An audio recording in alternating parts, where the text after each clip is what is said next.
In this video, I'm going to go over how to do number one for the free response review for this unit for calculus. So in this first one, all right, it is giving us a graph of the function g, and you'll notice that it says in the problem that this graph is actually the derivative of the function f. Okay, so when I think about this, we have f of x and then f prime of x, and we're going to think about f double prime of x,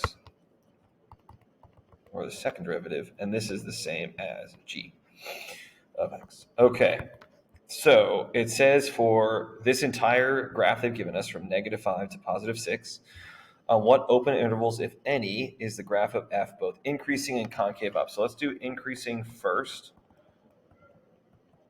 So increasing, if we're looking at this graph, right, when you look at determine if a function is increasing, they're giving us the derivative graph. So wherever the values of this derivative are positive, so above the x-axis, that would mean it's increasing. So it's above the x-axis from 0 until 6, right? This whole idea here from 0 to 6, it's the y values are positive. And then for concave up, all right, this is where I would look at the second derivative normally to see where those signs are positive. But again, like I told you guys last week, if the sign of the second derivative is positive, that means if you go to the derivative above it, or I guess back up a derivative to the first derivative, it would mean that the first derivative is increasing. So in this case, I'm looking at this graph to see where is it increasing. And it looks like it's increasing from -2 to -1.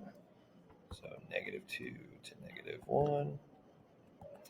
And then increasing from 0 to 1. And then increasing from 4 to 6. So I'm looking to see where is this overlap happening. And I can just kind of cross out the -2 and -1 because my increasing was only with, positive values for x. So actually, if you look here, these two are both in that interval 0 to 6. So I'm going to use both of those as my answers. So where is f of x is increasing and concave up on the intervals 0 to 1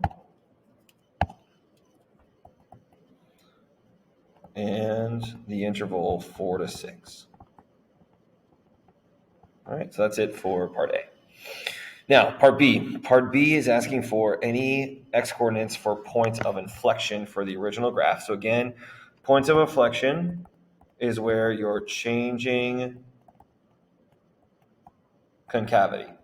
So usually when I would do this with algebra, I would find the second derivative, find the critical points to help me figure out where my intervals for concave up and concave down are, and where I change from concave up to down and vice versa would be what we call a point of inflection. So in this case, because they're giving us the first derivative graph of f of x, and when I think about the second derivative changing, right, from positive to negative or from negative to positive, that would mean my first derivative, so backing up one, would be changing from increasing to decreasing or decreasing to increasing. So you'll notice this first part is constant, and then this is increasing back to constant. So far I haven't changed to increasing to decreasing. That's also constant. So here we go. Finally got one. I'll change colors so you can see it. So this is decreasing, and then after x equals 4 would be now increasing. So at x equals 4 is where I'm changing from decreasing to increasing or increasing to decreasing. So the answer is going to be x equals 4 because